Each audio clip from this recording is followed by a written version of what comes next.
એકાગ્રતા અને ધ્યાન એ વિષય પર આપણે 161 ચર્ચાઓ કરી છે અને એમાં આપણે જોયું છે કે દૈનિક જીવનના વિભિન્ન ક્ષેત્રોમાં સફળતા મેળવવા માટે મનની એકાગ્રતાની કેટલી આવશ્યકતા છે. દૈનિક જીવનમાં સુખ અને શાંતિ મેળવવા માટે ધ્યાનનું કેટલું મહત્વ છે. પરમ પદની પ્રાપ્તિ માટે, પરમ શાંતિની પ્રાપ્તિ માટે પણ ધ્યાનનું કેટલું મહત્વ છે. એકાગ્રતા અને ધ્યાન એ બંને વચ્ચેનું સૂક્ષ્મ અંતર અને બંને કેવી રીતે એકબીજાથી પરિપૂરક છે એ ચર્ચા પણ આપણે કરી. પ્રાચ્ય અને પાશ્ચાત્ય મનોવિજ્ઞાન વચ્ચેનો ભેદ અને આ બંને મનોવિજ્ઞાન એકાગ્રતા અને ધ્યાન મેળવવા માટેના પ્રયત્નો વિશે શું કહે છે એ પણ આપણે જોવાનો પ્રયત્ન કર્યો. એકાગ્રતા પ્રાપ્તિના વિભિન્ન ઉપાયોની ચર્ચા સાથે સાથે ગીતા, ઉપનિષદ, ભાગવત, અન્ય ગ્રંથો તેમજ પાશ્ચાત્ય મનોવિજ્ઞાન શું કહે છે એની સાથે સાથે એ જોવાની સાથે સાથે આપણે એ પણ ચર્ચા કરી હતી કે એકાગ્રતા અને ધ્યાન એનો અભ્યાસ કરવા જતા જે વિભિન્ન અંતરાયો આવે છે, જેની ચર્ચા પતંજલિ પોતાના યોગ સૂત્રોમાં કરે છે. એ વિભિન્ન બાધાઓનું અતિક્રમણ, અંતરાયોનું અતિક્રમણ આપણે કેવી રીતે કરી શકીએ અને તેવી જ રીતે ધ્યાનના વિભિન્ન પ્રકારોની ચર્ચા પણ આપણે કરી હતી. જૈન ધર્મ પ્રમાણે, બૌદ્ધ ધર્મ પ્રમાણે, જૈન ધર્મ પ્રમાણે, જૈન પદ્ધતિ પ્રમાણે, હિન્દુ ધર્મ પ્રમાણે, વેદાંતિક ધર્મ પ્રમાણે, વૈષ્ણવ પ્રમાણે સાકાર ધ્યાન, સગુણ સાકાર, નિર્ગુણ નિરાકાર બ્રહ્મનું ધ્યાન અથવા તો મૂર્તિનું ધ્યાન, રૂપ ધ્યાન, ગુણ ધ્યાન અથવા તો પશ્ચના અથવા વિપશ્યના, સેઝન વિધિ, આ ઘણા બધા પ્રકારનો ધ્યાનની ચર્ચા આપણે કરી હતી. અને આપણે જોયું હતું કે એમાં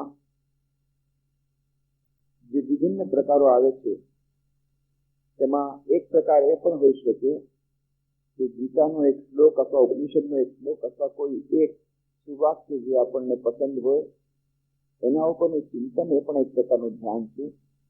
અને તેવી જ રીતે સંગીતના માધ્યમથી, ભજનના માધ્યમથી પણ આપણે મનને એકાગ્ર કરવાનો પ્રયત્ન કરીએ એ પણ એક પ્રકારનું ધ્યાન છે. એટલે શરૂઆતમાં આપણે જે ગીત અહીંયા રજૂ કરવામાં આવે છે તેના પર આપણે ધ્યાનથી શરૂઆત કરી છે, જેથી આપણું મન થોડું એકાગ્ર થાય અને એ પણ એક પ્રકારનું ધ્યાન છે અને એથી ધ્યાન કરવામાં થોડી સરળતા પડે છે. જે ભજનથી આપણે ધ્યાનથી શરૂઆત કરીએ છીએ એ ભજન જેમાં આપણે કહ્યું હતું કે સ્વામી વિવેકાનંદનું અત્યંત પ્રિય ભજન, શ્રી રામકૃષ્ણ પાસે, શ્રી રામકૃષ્ણ પણ મહાન ગાયક હતા, સ્વામી વિવેકાનંદ પણ મહાન ગાયક. અને જ્યારે જ્યારે શ્રી રામકૃષ્ણ પાસે આવે ત્યારે એક જાણે આનંદનો મહોત્સવ યોજાઈ જાય, આનંદની જાણે હાટ. અને એમાં માલપુઆ પણ ખાવાની વાત થાય, માલપુઆ ખાવાનું થાય અને સાથે સાથે ભોજનની સાથે ભજન પણ થાય. અને એ ભજન, ઘણા બધા ભજનો જ્યારે ગવાય અને પછી જ્યારે સ્વામી વિવેકાનંદ જ્યારે ઉઠવાની તૈયારી કરે ત્યારે શ્રી રામકૃષ્ણ કે નહીં, જ્યાં સુધી આ ભજન તે નથી ગાયું ત્યાં સુધી હું તને ઉઠવા નહીં દઉં. કયું ભજન? આ જ ભજન, તુજસે હમને દિલ કો લગાયા, જો કુછ હૈ તો તુહી હૈ. એટલું જ નહીં, જ્યારે સ્વામી વિવેકાનંદ ત્યારે તો કોલેજના વિદ્યાર્થી, હજી સંન્યાસ લીધો નથી, કાશીપુર ઉદ્યાન વાટીમાં ત્યાં શ્રી રામકૃષ્ણ દેવ રોગશૈયા પર છે, મૃત્યુશૈયા પર છે, ગળામાં કેન્સર થયું છે અને બધા ભક્તો એ કોલેજના વિદ્યાર્થીઓ એમની સેવામાં છે. અને ત્યારે નરેન્દ્રનાથ વારંવાર શ્રી રામકૃષ્ણને પીડન કરી રહ્યા છે કે તમે મારું કંઈ કરતા નથી, તમે મારા માટે કંઈ કરતા નથી. अच्छा तारे शू જોઈએ છે બોલ. છેવટે એક દિવસે કંટાળીને શ્રી રામકૃષ્ણ કહ્યું કે ના, તું જોતો નથી કે મારી તબિયત કેટલી ખરાબ છે અને ત્યારે તું મને પરેશાન કરે છે. એટલે જ તો કહું છું કે તમારું શરીર ક્યારે છૂટી જાય કે કહેવાય નહીં. એ તમારું શરીર છૂટી જાય એની પહેલા મારે બધું મેળવી લેવું છે. એટલે જ તો કહું છું. અરે જો તો ખરા, હું અહીંયા રોગ થયા પર છું અને આ કહે છે મને આ શીખવાડી દો, મને આ શીખવાડી દો. અચ્છા ઠીક છે, તારે શું જોઈએ છે બોલ. કે બસ મારે તો તારી શું ઈચ્છા છે? મારી એવી ઈચ્છા છે કે હું સુખદેવની જેમ હંમેશા સમાધિ અવસ્થામાં રહું. ક્યારેક ક્યારેક શરીરને ટકાવી રાખવા માટે થોડું ભોજન ગ્રહણ કરી શકું, એટલા માટે મન આ ચેતન અવસ્થામાં આવે. નહીં તો હંમેશા અધિચેતન અવસ્થામાં રહું, સમાધિની અવસ્થા. કોઈ પણ ગુરુ હોત તો કેટલા આનંદિત થાય. શિષ્ય હંમેશા સમાધિની અવસ્થામાં રહેવા માંગે છે. કેટલો ઉમદા શિષ્ય. પણ આ તો અસાધારણ ગુરુ અને અસાધારણ શિષ્યની વાત છે. શ્રી રામકૃષ્ણ શું કહે છે? તું આવી નાની વાત કરે છે? હું તો સમજતો હતો કે તું મહાન વટવૃક્ષ બનીશ, જેની છાયા તળે લાખો લાખો લોકો શીતળતા પ્રાપ્ત કરશે, અને તું ફક્ત પોતાની જ સમાધિની અવસ્થાની વાત કરે છે, ફક્ત પોતાની મુક્તિની વાત કરે છે. નહીં, તારા માટે તો હજી ઘણું બધું કામ કરવાનું બાકી છે. એનાથી પણ ઊંચી અવસ્થા છે, સમાધિથી પણ ઊંચી અવસ્થા છે. કેમ? તું ગીત ગાતો નથી? જો કુછ હૈ તો તું ही है, तुझसे हमने दिल को लगाया, जो कुछ है तो तू ही है, एक तुझको अपना पाया, जो कुछ है तो तू ही है. અરે એ તો એના કરતા પણ ઊંચી અવસ્થા છે. એક અવસ્થા છે સાધારણ ચેતન અવસ્થા, કે જયારે આપણે મનુષ્યને મનુષ્ય રૂપે જોઈએ છીએ, ગાયને ગાય રૂપે જોઈએ. એના પછી ધીરે ધીરે ધીરે મનને અંતર્મુખ કરી અને સમાધિ અવસ્થામાં બધાને ભૂલી જવાનો પ્રયત્ન કરીએ છીએ. જ્ઞાનની અવસ્થામાં ફક્ત બ્રહ્મ જ રહે છે, બીજું કાંઈ કરતા કાંઈ નહીં. ફક્ત ઈશ્વર સાથે જ તાદાત્મ્ય, આખું જ્ઞાન. પણ શ્રી રામકૃષ્ણ એક નવી ફિલોસોફી રજૂ કરે છે કે જ્ઞાન અજ્ઞાનને દૂર કરી અને જ્ઞાનમાં જવું પડશે. પણ એનાથી પણ નહીં થાય. હજી એના કરતા પણ ઊંચી અવસ્થા છે વિજ્ઞાનની અવસ્થા. એ વિજ્ઞાન એટલે આ સાયન્સ એ વિજ્ઞાનની, પણ વિજ્ઞાનવાદ એ વિજ્ઞાનવાદ કે બૌદ્ધ ધર્મ વિજ્ઞાનવાદ એ પણ નહીં. આપણે જેને વિજ્ઞાન કે સાયન્સ એની પણ વાત નહીં. પણ આ વિજ્ઞાનની અવસ્થા જે હજી ઊંચી અવસ્થા, જ્ઞાનથી પરેની અવસ્થા, એ કેવી અવસ્થા? એ કહે છે એકવાર જોઈ લીધા પછી કે ફક્ત ઈશ્વર સિવાય કાંઈ નહીં. આજે સમાધિની અવસ્થા, એનાથી પણ ઊંચી અવસ્થા છે જયારે સમાધિથી નીચે ઉતરી આવી અને જુએ છે કે દરેક જગ્યાએ કણે કણમાં એ જ વિરાજમાન છે. આ છે હજી ઊંચી અવસ્થા.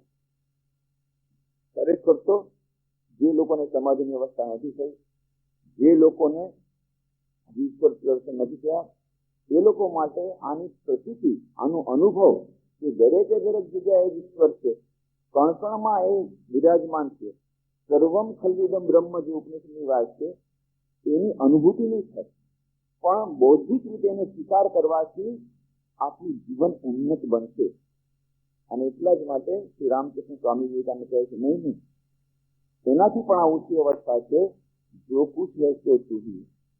શ્રી રામકૃષ્ણ સ્વામી વિવેકાનંદે સનાતન ધર્મની જ વાત કરી, પણ એને કહેવાય છે ન્યૂ વેદાંત, વેદાંતની જ વાત પણ એક નવા રૂપમાં રજૂ કરી. આ નવું રૂપ શું છે? વેદાંતમાં, ઉપનિષદોમાં, બધામાં બે પ્રકારના બ્રહ્મની વાત છે. એક તો અપર બ્રહ્મ અને બીજું પરબ્રહ્મ. પરબ્રહ્મ એટલે જે આખા સંસારથી પર છે. આ જે આખું વિશ્વ છે એ આખું વિશ્વ સમય, કાળ અને કાર્યકારણની મર્યાદાથી બંધાયેલું વિશ્વ છે. Time, space and causation. આઈન્સ્ટાઈનની રિલેટિવિટી થિયરીમાં ફક્ત ટાઈમ અને સ્પેસ છે. અને એટલે જ આધુનિક મનોવૈજ્ઞાનિકો સ્વીકાર કરી રહ્યા છે કે સ્વામી વિવેકાનંદે આઈન્સ્ટાઈન કરતા પણ આગળ વધીને, આઈન્સ્ટાઈન કરતા પહેલા થિયરી ઓફ રિલેટિવિટી વધુ સારી રીતે રજૂ કરી છે. ઉપનિષદની જ વાત રજૂ કરી છે કે આ જે માયા છે એ માયા ફક્ત ટાઈમ અને સ્પેસની નથી, ટાઈમ, સ્પેસ અને કોઝેશન, કાર્ય, કારણ અને સમય, આ ત્રણથી બંધાયેલું વિશ્વ, એ સમસ્ત વિશ્વની ઉપર એક રિયલિટી છે, એક સત્ય છે, બિયોન્ડ ટાઈમ, સ્પેસ એન્ડ કોઝેશન. એ જે પરમ સત્ય એ છે પરબ્રહ્મ. પણ ઉપનિષદ હજી એનાથી આગળ એક વાત કરે છે, એ જ પરબ્રહ્મ દરેકે દરેક વસ્તુમાં, વિશ્વની દરેકે દરેક વસ્તુમાં ઓતપ્રોત થઈને રહેલી છે સત્તા. ઈશા વાસ્યમ ઇદમ સર્વમ યત્કિંચ જગતામ જગત તેન ત્યક્તેન ભુંજીથા મા ગૃધકસ્ય સિદ્ધનમ. ઈશા વાસ્ય ઉપનિષદ, જૂનામાં જૂનું ઉપનિષદમાં પહેલા જ શ્લોકમાં આ વાત કરી દીધી, ગાંધીજીનો અત્યંત પ્રિય શ્લોક. આ જ ઈશ્વર, ઈશા વાસ્યમિદમ સર્વમ, આ જે પરમ સત્ય છે એ દરેક જગ્યાએ પ્રસિદ્ધ થયેલો છે. જેટલી વસ્તુ આપણે જોઈએ છીએ અથવા નથી જોઈ શકતા, બધી વિશ્વની દરેક દરેક વસ્તુમાં ઈશ્વર છુપાઈને બેઠેલો છે. એટલા માટે શું કરો? એના સત્યના ભૂંજી થા, એન્જોય કરો, મજા કરો, ખૂબ મજા કરો. પણ કેવી રીતે? તેના સત્યના ત્યાગ દ્વારા. એને સત્યના ભૂંજી થા માં ગૃધ સિદ્ધનમ. કોઈના ધન પર તમે લાલચ ન કરો, કોઈનું ધન છીનીને પણ પડાવી ન લ્યો, વર્કર્સને એક્સપ્લોઇટ ન કરો, સ્ટ્રેટેજિક મેનેજમેન્ટ રાખો અને પછી તમે ફરો મારુતિ 1000માં મનની શાંતિ મળે. પણ જો તમે મજદૂરોને એક્સપ્લોઇટ કરીને, એ લોકોને તમે ભૂખે મારીને જો તમે પૈસો લેશો, એના સત્યના ભૂંજીતા નહીં કરો, ફક્ત ભોગ કરશો, ત્યાગ દ્વારા નહીં, ફક્ત ભોગ દ્વારા જો તમે ભોગ ભોગવશો તો શું થશે? જે મજૂરોનું તમે શોષણ કર્યું છે, એ મજૂરો નીચે ઝૂંપડીમાં બેઠા હશે, છૂટા હશે, ખાધા પીધા વગર, અને તમે સામેના બંગલામાં 7મા માળમાં દંડલો કિલો પર છૂટા હશે. ગમે એટલી ટ્રેન્કલાઇઝર ખાઈને પણ ઊંઘ નહીં આવી શકે. કેમ? એટલા જ માટે વેદાંત કહે છે it is a holistic universe. અને મોડર્ન સાયન્સ, આધુનિક વિજ્ઞાન એનો સ્વીકાર કરે છે કે it is a holistic universe. આખું વિશ્વ એકબીજા સાથે સંકળાયેલું છે. મોડર્ન પાર્ટિકલ ફિઝિક્સ એ વાતનો સ્વીકાર કરે છે કે હા, આ દરેક આખા વિશ્વમાં એ સંકળાયેલું વિશ્વ છે. શ્રોડિંજર કહે છે જે ચેતન અવસ્થા છે એ એક જ છે, એક જ ચેતના આખા વિશ્વમાં ફેલાયેલી છે. બે ચેતના નથી. Consciousness is a singular of which the plural is unknown. Schrodinger કહે છે. અને એના પછી તો કેટલા બધા વૈજ્ઞાનિકોએ પાર્ટિકલ ફિઝિક્સમાં પુરવાર કરી આપ્યું. આ બધા જે કણ છે એ એકબીજા સાથે સંકળાયેલા છે. એમાં હાઇઝનબર્ગની થિયરી આવી, ડેવિડ બોમ્બના એક્સપેરિમેન્ટ થયા, બેલનું થિયોરમ આવ્યું. આ બધું એક્સપેરિમેન્ટલી વેરીફાય થઈ ગયું લેબોરેટરીમાં કે આ જેટલા પાર્ટિકલ છે કણ વિશ્વમાં એકબીજા સાથે સંકળાયેલો છે. જે વાત વેદાંતે હજારો વર્ષ પહેલા કરી હતી એને આજે આધુનિક વિજ્ઞાને પુરવાર કરી આપ્યું. આખા વિશ્વમાં એક જ ચેતના વિરાજમાન છે. આપણે એકબીજા સાથે સંકળાયેલા છીએ. જે આ વેદાંતની વાત એ આ ગીતમાં રજૂ કરવામાં આવી છે. અને શિક્ષા જ માટે સ્વામી વિવેકાનંદ જે ન્યૂ વેદાંત આજના આપણા યુગ માટે અત્યંત આવશ્યક. કેમ? એનું પ્રેક્ટિકલ એપ્લિકેશન છે. અત્યાર સુધી વેદાંત હતું જંગલમાં. સ્વામી વિવેકાનંદ કહે આ વેદાંતને ઘર ઘરમાં લાવવા માટે આવ્યું. બસ આટલું જ છે ન્યૂ વેદાંત. ન્યૂ વેદાંત એટલે શું? પ્રેક્ટિકલ બનવું પડશે. અને એ વ્યવહારિક વેદાંત જયારે વ્યવહારિક આપણા જીવનમાં બનશે, કેવી રીતે વ્યવહારિક બનશે? જ્યારે આપણે સ્વીકાર કરશું કે દરેકે દરેક જગ્યાએ એક જ બ્રહ્મ છે. અત્યાર સુધી આપણે પરબ્રહ્મની જ વાત કરી. ઉપનિષદમાં 2 બ્રહ્મની વાત હતી. પરબ્રહ્મ, જે બ્રહ્મ આ સંસારની પેલી પાર છે. એટલે શું કરો? બસ જંગલમાં જાઓ, ગુફામાં જાઓ, ધ્યાન કરો, આ સંસારનો ત્યાગ કરી અને એ પરબ્રહ્મની ચેતના સાથે એક થઈ જાઓ, સંસારનો ત્યાગ કરી દો. આના ઉપર આપણે વધારે જોર આપીએ. પણ ઉપનિષદમાં બીજી વાત કરી હતી કે જે બ્રહ્મ પરબ્રહ્મ છે એ જ પાછો અપર બ્રહ્મ છે. એ જ બ્રહ્મ દરેકે દરેક વસ્તુમાં છુપાયેલો રહેલો છે, જગતના દરેક કણેકણમાં છે. આ વાતને આપણે ભૂલી ગયા હતા. એ વાતને યાદ દેવડાવવા માટે શ્રી રામકૃષ્ણ સ્વામી વિવેકાનંદ આપણા યુગમાં આવ્યા અને કહ્યું વિશ્વના દરેકે દરેક કણમાં આ એક જ બ્રહ્મ છે. એ બ્રહ્મની પણ ઉપાસના કરવી પડશે. એ બ્રહ્મની ઉપાસનાનો અર્થ છે કે આપણા દરેકે દરેક કાર્યમાં કરતી વખતે આ વેદાંતને જો આપણે વ્યવહારમાં લાવશું તો શું થશે? એટલે કાર્ય પૂજા બની જશે. If one and many indeed with the same reality, એક ઇન્ટરવ્યુ લઈ રહ્યા છે. તેથી એ વાત સાચી છે કે હિન્દુ ધર્મ કહે છે કે એક જ સાચી છે, બાકી બધું ખોટું છે. બ્રહ્મ સત્ય, જગત મિથ્યા. બ્રહ્મ સત્ય, એક બ્રહ્મ સાચું છે, જગત મિથ્યા. જગતનું કોઈ પરમાનન્ટ કોઈ રિયાલિટી નથી. આજે છે, કાલે નથી. પણ બ્રહ્મ એ કાલે પણ હતું, આજે પણ છે, આવતીકાલે પણ છે. બ્રહ્મ. તો હિન્દુ ધર્મ કહે છે બ્રહ્મ સત્ય, જગત મિથ્યા. જગત મિથ્યા છે. બૌદ્ધ ધર્મ શું કહે છે? બ્રહ્મ નામની વસ્તુ નથી, આત્મા નામની વસ્તુ જ નથી. આજે બાકી બધી જીવો છે એ જ સાચી છે, ઊંધું છે. તો ક્રિશ્ચન નિવેદિતા સ્વામી વિવેકાનંદ લઈને પૂછે છે, is it true that Hinduism says that one is real and many unreal, and while Buddhism says one is unreal and many unreal? Swami says yes, સાચી વાત. And myself and Sri Ramakrishna have come to this world to teach that one and many are the same reality. હું અને શ્રી રામકૃષ્ણ આવ્યા છે પૃથ્વી પર એ બતાવવા માટે કે આ જે વન, જે બ્રહ્મ અને આ જે જગત મેની, ઘણા બધા વિભિન્ન પ્રકારો, વિભિન્ન રૂપોમાં જાય છે, આ બંને એક જ છે. અને પછી શિક્ષણ નિવેદિતા અત્યંત મહત્વપૂર્ણ સ્ટેટમેન્ટ આપે છે. Complete work of Swami Vivekananda, જે સ્વામી વિવેકાનંદના જેટલા લખાણો, એમના કાવ્યો, એમના પત્રો, એમના વાર્તાલાપો, એ બધાનું સંકલન કરી અને 8 ભાગમાં કરવામાં આવ્યું છે. The complete work of Swami Vivekananda. એનું જયારે ઇન્ટ્રોડક્શન શિક્ષણ નિવેદિતાએ લખ્યું ત્યારે પ્રથમ સંસ્કરણ વખતે, ત્યારે ઇન્ટ્રોડક્શનમાં ભૂમિકામાં એને લખ્યું, if one and many indeed be the same in reality, then it follows that every work becomes worship. એટલે જ કહે છે, this is the realization which makes Vivekananda the great teacher of karma, not as divorced from, but as expressing jnana and bhakti. To him, the workshop, the farmyard, the laboratory are as true and fixed things committing God with man as the door of a temple or the cell of a monk.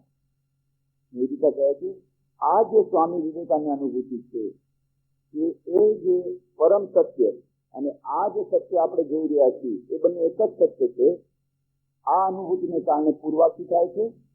To labor is to pray, to work is to worship, to renounce is to conquer.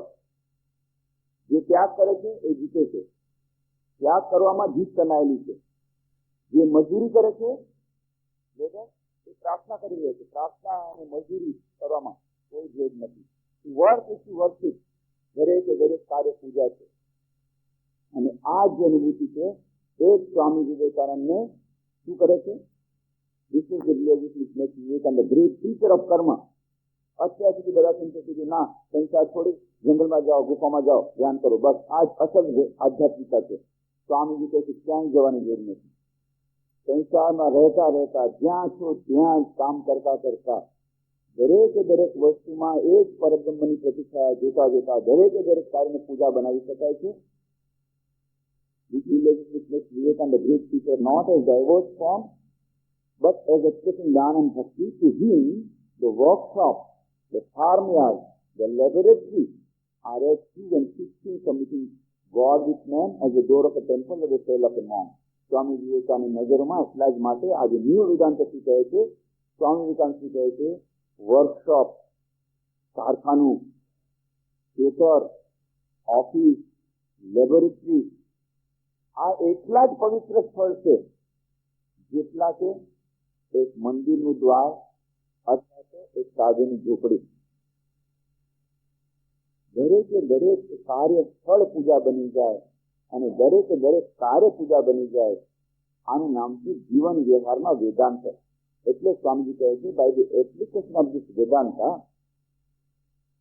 A student will be better student, a teacher will be better teacher, a professor will be better professor, a fisherman will be better fisherman, a manager will be better manager, an officer will be better officer. આ જીવન વ્યવહારમાં વેદાંતમાં લાવવાથી શું થશે? એ જે વિદ્યાર્થી છે એ સન્યાસી નહીં બની જાય, એ જંગલમાં ભાગી નહીં જાય, એક વિદ્યાર્થી સારો વિદ્યાર્થી બની જાય, શિક્ષક વધારે સારો શિક્ષક બનશે, એક મેનેજર સારો વધારે મેનેજર બનશે. જ્યારે એ પ્રત્યેક કાર્ય જે કરી રહ્યો છે એને જે પૂજા રૂપે ગ્રહણ કરશે, એ કાર્યમાં એની દક્ષતા આવશે, કાર્ય પ્રત્યેની અનાસક્તિ આવશે, કાર્યના ફળ પ્રત્યેની દરેકે દરેક જેને સેવા કરે છે એમાં એને ઈશ્વરને જોશે અને આવી રીતે એ વધુ સારી રીતે કામ કરશે અને જીવનમાં પોતાનું કાર્ય કરતા કરતા જ આ દિવ્યતાને પ્રાપ્ત કરશે, પોતાના જીવનનો જે પરમાર્થ એ સિદ્ધ કરશે, ક્યાંય જવાની જરૂર નહીં પડે. આ વિશિષ્ટતા છે નિયો વેદાંતની. અને આ વિશિષ્ટતાને આ જે ગીત છે એ સુંદરતાથી રજૂ કરે છે. જે કે ગીત વેદાંતિ દ્વારા લખેલું નથી, એક સૂફી કવિ દ્વારા લખેલું. ઝફર અલી, મુગલ સમ્રાટ, જે છેલ્લા મુગલ સમ્રાટ બહાદુર શાહ, એમાં એના દરબારમાં હતા ઝફર અલી. પણ સૂફી જે દર્શન અને વેદાંત દર્શન કેટલું નજીક છે એ ખબર પડે છે કે આમાંનો પ્રત્યેક ભાવ વેદાંતનો જ ભાવ છે. तुझसे हमने दिल को लगाया, जो कुछ है तो तू ही है, एक तुझको अपना पाया, जो कुछ है तो तू ही है. દરેક જગ્યાએ પ્રભુ તમે જ તમે છો. એ જ પરબ્રહ્મ દરેક જગ્યાએ વ્યાપ્ત છે. આ ગીત સાંભળવાથી, ધ્યાન કરવાથી એ બ્રહ્મ મન લાગશે અને સાથે સાથે વારંવાર આ ગીત સાંભળવાથી મનમાં જે સંસ્કારો પેદા થશે ત્યારે શું થશે? એ જીવન વ્યવહારના દરેકે દરેક કાર્ય પૂજા બની જશે. ગઈકાલે જ હું વડોદરામાં હતો, એ હિમાલયથી આવી એના પથમાં એ લોકોએ બે સ્કૂલોમાં પ્રોગ્રામ રાખ્યા હતા. તો ત્યારે વિદ્યાર્થી સાથે બધી જગ્યાએ એકાગ્રતા ધ્યાનના જ પ્રશ્નો આવે છે. ગઈકાલે વડોદરામાં હતો ત્યારે પણ એ બધી સ્કૂલોમાં એકાગ્રતા ધ્યાન વિશેના પ્રશ્નો. સાંજના એ લોકો જાહેર સભા રાખી, એમાં પણ એ લોકો વિષય રાખ્યો હતો ત્યાં રામકૃષ્ણ વિવેકાનંદ કેન્દ્ર વડોદરા દ્વારા આધુનિક માનવ શાંતિથી ખોજને, બધાને અત્યારે શાંતિ જોઈએ છે, એ એકાગ્રતા ધ્યાન દ્વારા કહ્યું કે શાંતિ મેળવી શકે એની જ વાત કરી ત્યારે. અને એટલા જ માટે આપણે વાત કરી કે રામકૃષ્ણ જોશનો દીપોત્સવી અંક એ શાંતિ દિવસે શાંત. કારણ કે જ્યાં જઈએ છીએ એક જ પ્રશ્ન બધા પૂછે છે. હિમાલયમાં કેટલી સ્કૂલોમાં ગયો, ત્યાં પણ જેટલા લોકો સાથે વાતચીત થઈ, હિમાલયમાં પણ એક જ પ્રશ્ન પૂછે, મનની શાંતિ કેવી રીતે મળે, એકાગ્રતા ધ્યાન એકાગ્રતા કેવી રીતે મળે, એના જ પ્રશ્નો ત્યાંની સ્કૂલોમાં પણ, ત્યાંની કોલેજોમાં પણ. જ્યાં જઈએ છીએ ઉત્તર પ્રદેશમાં, બીજા જગ્યાએ બરેલી વગેરેમાં પણ, અથવા તો મધ્યપ્રદેશમાં વચમાં જવાનું થયું હતું, તો જ્યાં જઈએ ત્યાં એક જ પ્રશ્ન, મનની શાંતિ કેવી રીતે મળે અને આ એકાગ્રતા કેવી રીતે મળે. એટલા જ માટે આ શ્રી રામકૃષ્ણ જીનો આ વખતનો દીપોત્સવ શાંતિ વિશે બહાર પડશે. એ કાલે એ બધી વાત કરી.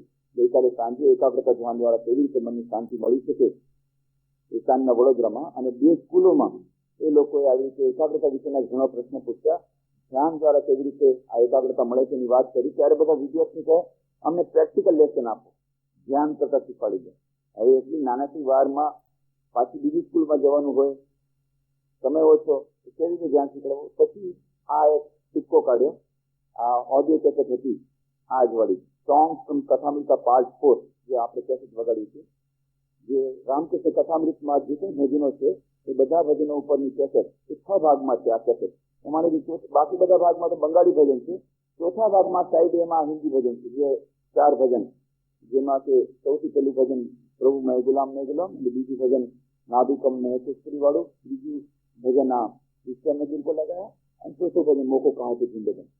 તો આ કેસેટ મારી પાસે હતી ભાગેથી, એને મુકાવી દીધું કે ચાલો બધા ધ્યાન કરો, થોડાક ઇન્સ્ટ્રક્શન આપી દીધા અને આ કેસેટ લગાડી, ઈશ્વરને દિલ કો લગાયા.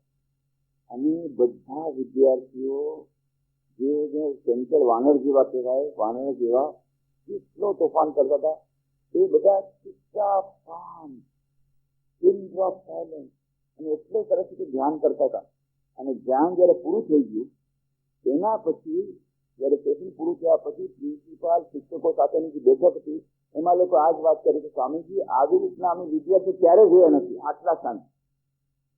અને પાછા બધા વિદ્યાર્થીઓ કહે છે પેલા અમે લોકો એને કહેતા હતા કે તમે પ્રાર્થનામાં આવો, દરરોજ પ્રાર્થનામાં મોડા આવે ત્યાં એબસેન્ટ છે, હવે કે છે આ પ્રાર્થનામાં અમારે દરરોજ આવવું છે, અને આ પણ તમે આ ભજન લગાવશો તો અમે ધ્યાન કરશું દરરોજ. સામેથી લોકો માગણી કરી એટલે એ લોકો કહેશે ત્યારે ને ત્યારે કાલે ખરીદી, અને હવે લોકો સોમવારથી દરરોજ એસેમ્બલીમાં આ ભજન મૂકશે અને બધાને ધ્યાન કરાવશે. એવી જ રીતે 9 તારીખે જતી વખતે પણ વડોદરામાં એ લોકો ભવન સ્કૂલમાં પ્રોગ્રામ હતો, ત્યાં પણ એ જ વાત છે, ત્યાં પણ આ ભજન દ્વારા બધાને ધ્યાન કરાવ્યું. બધા વિદ્યાર્થીઓને ગમ્યું. એ લોકો હવે એને રેગ્યુલર એમાં લેવાની વાત કરતા હતા. એટલે બીજું છે કે મને ખબર નથી. ત્યાં માયાવતી જવાનું છે હિમાલયમાં, જે અદ્વૈત આશ્રમ, તો માયાવતીથી આવતા રસ્તામાં ત્યાં બરેલી પડી, બીજી સ્કૂલોમાં પણ. તો જ્યાં જ્યાં જવાનું થાય છે એ લોકો ધ્યાનના પ્રેક્ટિકલ સેશનમાં જયારે આ ગીત મૂકે છે તો બધાને એ ગમે છે. અને બીજો એનો ફાયદો શું છે? એમાં આ જે અદ્વૈત વેદાંતનો, ઉચ્ચતમ વેદાંતનો, પ્રેક્ટિકલ વેદાંતનો પણ ભાવ રહેલો છે. જીવન વ્યવહારમાં કેવી રીતે વેદાંત લાવવું એનો પણ ભાવ રહેલો છે. जिसे हमने दिल को लगाया जो कुछ है सही है, एक तुझको अपना पाया जो कुछ है सही। सबके मकान दिल का मकीन तू, कौन सा दिल है जिसमें नहीं तू, हर एक दिल में तू ही समाया जो कुछ है सही है। ગીતામાં કહે છે ઈશ્વર સર્વભૂતાનામ હૃદય છે અર્જુન તિષ્ઠતિ. હે અર્જુન, દરેક મનુષ્યના હૃદયમાં હું રહેલો છું, હું અવસ્થિત છું. ઈશ્વર રહેલો છે. ઈશ્વર સર્વભૂતાનામ હૃદય છે અર્જુન તિષ્ઠતિ. અને વેદાંતની પણ વાત કઠોપનિષદની વાત એ છે સર્વેષુ ભૂતેષુ ગુણો આત્મા ન પ્રકાશતે દૃશ્યતે પ્રગ્રયા બુદ્ધ્યા સૂક્ષ્મયા સૂક્ષ્મદર્શિ. દરેક મનુષ્યમાં છુપાઈને બેસેલો છે એ આત્મા, એ પરમ સત્ય. એ જ વાત અતિથિ સંત કહે છે. सबके मकान दिल का मकीन तू, कौन सा दिल है जिसमें नहीं तू, हर एक दिल में तू ही समाया जो कुछ है તે તેરી. આનું પ્રેક્ટિકલ ઇમ્પ્લિકેશન શું છે? જીવન વ્યવહારમાં આપણે કેવી રીતે લાવી શકીએ? આપણે કામ કરી રહ્યા છીએ, ઘરમાં કામવાળી આવી અને એને તરત જ એક કપ ફોડી નાખે. જ્યાં કપ પડ્યો તો તરત જ આપણું થર્મોમીટર ઉપર જાય છે, મીટર ઉપર ચડી જાય છે, પારો ઉપર ચડી જાય છે, અને તરત આપણે કામવાળીને ઉપર ક્રોધ કરવાનું શરૂ કરી દઈએ છીએ, ગાળો દેવાનું શરૂ કરી દઈએ છીએ. અને પછી ગાળો તો આપી દીધી, પછી બીજે દિવસે કામવાળી ન આવી, પછી 2 મહિના સુધી કામવાળી મળશે. આ કામવાળીને ઘણો પ્રોબ્લેમ છે, કામવાળી મળતી નથી. પછી પોતાને હાથે કામ નથી થતું, પોતે બીમાર પડ્યા, અને પછી બાજુવાળાની કોઈ નાનકડી છોકરીને બોલાવીને કામ કરાવ્યું, એને 5 કપ ભાંગ્યા પણ કાંઈ બોલાતું નથી. તો પછી થાય છે કે અરે આ તો બરાબર નથી, આ તો નુકસાનનો ધંધો છે. જ્યારે કામવાળી કપ ફોડી નાખો અને ત્યારે ક્રોધ આવે છે, ત્યારે તો એક વિચાર મનમાં આવી જાય, સબકે મકાન દિલ કા મકીન છે, કોણ સા દિલ હૈ જિસમે નહીં છે. આ કામવાળીના હૃદયમાં પણ એક ભગવાન છે. જો એ વિચાર આવશે તો પછી ક્રોધ નહીં આવે. તો આ એક છે. પણ એનો અર્થ શું છે કે શું ક્રોધ ન કરવો? હા, ક્રોધ તો કરવો પડે. ક્રોધ દેખાડવો અને ક્રોધ કરવો આ બેમાં અંતર છે. કામવાળીને એ કહેવું પડે કે હવેથી સંભાળીને કામ કરજો, પ્રેમથી એને સમજાવીને કહીએ કે જેથી પાછું કામ ના કરે તો એને શીખવાડી દેજો કે રીતે કામ કરવાથી કપ ન તૂટે. એ અલગ વાત છે. પણ ક્રોધ આવી જવો એઝ અ રિએક્શન અને એ પ્રકટ થાય, એમાં જ નુકસાન થાય. જ્યારે આ તો કામવાળીને થયું, આ એક વિદ્યાર્થીને આપણે શીખવાડી રહ્યા છીએ, અને વિદ્યાર્થી 3 વાર કહેવાથી પણ સમજાય તો હાવ ગધેડો છે, હાવ ખોટ છે. એ જે આપણે વચનો કહીએ છીએ, વચનો કહેતા ખરેખર સાવ ખોટ નીકળી જાય, ગધેડો જ બની જાય. કારણ કે સ્વામી વિવેકાનંદ કહે છે કે શબ્દોમાં એવી શક્તિ છે કે તમે 10 વાર કોઈ કહે ગધેડો છે, સાવ ગધેડો જ બની જાય. અને જો કોઈને કહેવામાં તું બ્રહ્મ છે, તું બ્રહ્મ છે, તું બ્રહ્મ છે, તત્વમસી. વેદાંત તો આ જ કરે છે. આ સાયકોલોજીકલ ફિલિંગ છે, સાયકોલોજીકલ મેથડ છે. વારંવાર કહેવામાં આવે છે બ્રહ્મ છે, તમે સચ્ચિદાનંદ સ્વરૂપ છો, તત્વમસી. કહેતા ખરેખર બ્રહ્મ બની જાય છે. શબ્દોમાં તો એટલો પ્રભાવ છે. તો આવી રીતે જયારે આપણે પોતાના એ મનને નિયંત્રણ નથી લાવી શકતા, વિદ્યાર્થીને કહે છે આવી રીતે જયારે તો અત્યારે યાદ આવી જાય જો કુછ છે કે વિદ્યાર્થીનો પણ એક ભગવાન છે. ગઈકાલે શિક્ષકો સાથે વાત થઈ સ્કૂલમાં, એ જ વાત કરી કે જો ધીરે ધીરે આપણે આ વાત લાવીએ કે હું શિક્ષક છું તો અમને તો આટલો જ પગાર મળે છે, બીજા લોકોને તો બીજા ઓફિસર લોકોને આટલો પગાર મળે છે, તમે ગમે એટલા નારાબાજી કરશો, આટલું કરશો, તમને કેટલું મળશે? અત્યારે 5,000 મળે છે, 6,000 મળે, 8,000, તો આઈએસ ઓફિસ જેટલું તમને મોટા મોટા પોઈન્ટ કેટલો સમય લાગશે? આમાં સંતોષ ન લો. તમે જો આ સંતોષ લઈ શકો, ડેડિકેશન તમે ફક્ત સેલેરી દ્વારા નહીં આવે. પ્રિન્સિપાલે કીધું કેવી રીતે મારે એ લોકોને ડેડિકેશન લાવવું. મેં કીધું તમે એને પીએચડી વધારશો તો કઈ ડેડિકેશન આવવાનું નથી, એની નિષ્ઠા કાયમ નિષ્ઠામાં આવવા નથી, પણ એને કંઈક બીજું એમાંથી કંઈક રસ મળે, જે એનો એટીટ્યુડ બદલાઈ જાય. ત્યારે હું વિદ્યાર્થીને ભણાવી રહી છું મારી સેલેરી મેળવવા માટે નહીં, પણ દરેક વિદ્યાર્થીમાં જે ઈશ્વર છે એ ઈશ્વરની હું પૂજા કરી રહી છું, એટલો આનંદ આવશે. એ ઈશ્વરની પૂજા છે આખા દિવસની, હું ઈશ્વરની પૂજા કરવા માટે જાઉં છું. અને જ્યારે યાદ રહેશે કે વિદ્યાર્થી રૂપી નારાયણની હું સેવા કરું છું. જ્યારે હોસ્પિટલમાં એક નર્સ કોઈ રોગીની સેવા કરશે કે રોગી નારાયણની સેવા કરું છું, ત્યારે સેલેરી તો ઠીક છે મળશે જ, પણ એ સેલેરીથી જ એને એટલું સુખ નહીં મળતું, એટલાથી વધારે એને સુખ મળશે આ રોગીની સેવા કરવાથી. એ ગમે એટલું મળવાથી એને કંઈ વધારે એક્સ્ટ્રા સેટિસ્ફેક્શન મળવાનું નથી. પણ આ જ change of attitude of mind, દૃષ્ટિ બદલાઈ જવાથી આપણે પોતાના આખા જીવન આપણો મધુમય બની જશે. પણ જ્યારે આપણે આ વાત કરીએ છીએ કે વિદ્યાર્થીમાં પણ નારાયણ જોવાનું, રોગીમાં નારાયણ જોવાનું, દરિદ્રમાં નારાયણ જોવાનું, જેની સાથે આપણે સંપર્કમાં આવીએ એમાં આપણે નારાયણ બુદ્ધિ જોવાનો પ્રયત્ન કરીએ, એની સાથે સાથે આપણે મહાવત નારાયણ અને હાથી નારાયણની વાર્તા ન ભૂલી જોઈએ. શ્રી રામકૃષ્ણે જે વાત યોગાનંદજી કહી છે, ભક્તો હોબી તો હોબી, બોખા હોબી તેનો, ભક્ત બનો, મૂર્ખ બનો નહીં. તો એ હાથી નારાયણની વાત યાદ રાખીએ, મહાવત નારાયણની વાત યાદ રાખીએ તો ઠીક છે. દરેકમાં મનુષ્યમાં ઈશ્વર રહેલા છે, પણ હજી આપણે એટલી સ્થિતિમાં નથી કે ખરેખર આપણે ઈશ્વર તરીકે જોઈ શકીએ. એક સ્થિતિ એવી આવશે પવારી બાબા જેવી. એ પવારી બાબા ત્યાં બેઠા છે નીચે, એ જોયરામાં રહેતા હતા, અને ત્યાં એમને કઈ શરૂઆત લાગ્યો રાતના. જુએ છે કે ચોર, એની પાસે તો કેટલું કઈ સામાન નો તો કઈક લોટો કે કઈક હશે, જે કઈ સામાન એને ચોર નથી તો પસ્તાવ છે ત્યાં આવ્યો કઈ મળ્યું, તો જે કઈ લોટો વોટો જે મળ્યો એ 2-3 વસ્તુ હતી એ બધું લઈ અને ભાગતો હતો. ત્યાં તો પવારી બાબાને ધ્યાનમાં ખલેલ પહોંચી, એટલે તરત જ જોયું કે ચોર ભાગે છે. એટલે તરત જ બાજુમાં એમની કઈક વસ્તુ હતી, એક વસ્તુ રહી ગઈ હતી, એ વસ્તુ લઈ અને એની પાછળ ભાગ્યા. ચોર તો સમજો કે મને પકડવા માટે ભાગે છે, એટલે હજી જોરથી ભાગ્યો. પવારી બાબા યોગી એટલા જોરથી દોડ્યા, થોડેક દૂર જોઈ ગઈ અને ચોરને પકડી લીધો. પકડી અને ચોરના પગમાં પ્રણામ કરીને પડી ગયા. જે ચોર દેવતા, જે ચોર નારાયણ, તમે આ વસ્તુ કેમ મૂકી ગયા? આ પણ તમારી સેવામાં હાજર છે, આ પણ લઈ જાઓ. ચોર તો બિચારો એકદમ શરમાઈને એટલો બધો વળવા માંડી ગયો કે આ તમે કેવા મહાત્મા છો, મને એમ કહેવાને પકડવા આવશે, હવે પોલીસમાં આપશે, માર છે, એને બદલે પ્રણામ કરે છે, પગ પકડે છે અને કે હે ચોર નારાયણ, તમે આ કેમ મૂકી ગયા? આ પણ તમારી સેવામાં હાજર છે, મારા માટે શું છે, આ બધું તમારું જ છે, આ કેમ તમે મૂકી દો? એ તો તમારે બરાબર ન થયું, અન્યાય થયું, આટલું પણ સાથે લઈ જાઓ. પાછળથી સ્વામી વિવેકાનંદ એકવાર જયારે હિમાલયની યાત્રા કરી રહ્યા હતા, ત્યારે એક અત્યંત તેજસ્વી સંન્યાસી સાથે એમનો પરિચય છે. અમસ્તા એક જગ્યાએ એ સંન્યાસી સાથે વાત કરતા હતા, ત્યારે વાતમાં સ્વામી વિવેકાનંદ કહ્યું કે હું આવી રીતે પવારી બાબાને ત્યાં છું. તમે પવારી બાબાને ઓળખો છો? કે હા, હું તો ઘણા દિવસો સુધી ત્યાં ગાજીપુરમાં રહ્યો છું. તો પવારી બાબા વિશે તમે જાણો છો? એક ચોરની વાર્તા આવી રીતે ચોર, હા મેં સાંભળ્યું છે, એક ચોર આવી રીતે આવ્યો હતો અને ચોરી કરવા જતો હતો, અને સ્વામી એ પવારી બાબા એને પગને પડ્યા અને પછી આવી રીતે એને આ વસ્તુ આપવા માંડી ગયા કે હું જે ચોર છું. સ્વામીજી આશ્ચર્યચકિત થઈ ગયા.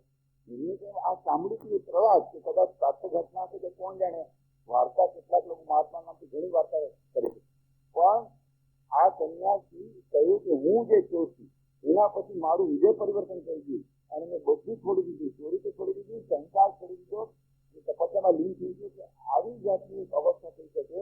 અને પછી આવી રીતે હું હિમાલયમાં રહીને તપસ્યા કરી છું અને ખૂબ જ આનંદમાં છું, મને નવું જીવન મળી ગયું પવારી બાબાની આવી ચોરી કરી હતી. તો એટલી બધી તો આપણી હજી સુધી અવસ્થા નથી કે ચોરમાં પણ આપણે નારાયણ જોઈ શકીએ. સાચે કદાચ અવસ્થા એ સાપ જયારે આવે છે, સાપ કરડવા માટે પવારી બાબાને કરડવા સાપ આવે છે, જો કુછ છે કોઈ સાપમાં પણ એ નારાયણ છે, ચોરમાં પણ નારાયણ છે. એ તો ખરું આઈડિયલી સ્થિતિ. અત્યારે આપણે એવી અવસ્થા નથી. ધીરે ધીરે ધીરે આપણે એવી અવસ્થામાં આવશું કે જયારે ખરેખર આપણને એમાં પણ એટલું દેખાશે.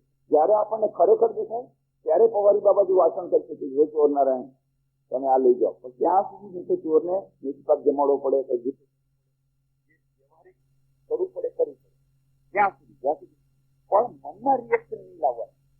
મનમાં રિએક્શન નહીં આવે. મનમાં આપણે જાણશું કે આની અંદર તો નારાયણ છે, પણ અત્યારે આ જે બદમાશ નારાયણની પૂજા અત્યારે બીજી પત્ર દ્વારા મૂકાયેલી બદમાશ નારાયણની પૂજા માટે બીજા જે પોલીસના દંડા જોઈએ એ અત્યારે કરવું પડશે વ્યવહારિક. પણ મનમાં જો આ હશે કે રિએક્શન નહીં આવે, ક્રોધ નહીં આવે, એની ભાવના આપણા મનમાં નહીં આવે, એ બદલાની ભાવના નહીં આવે, પણ વ્યવહારમાં આપણે આત્મા વ્યવહારિક રીતે કરવી પડે.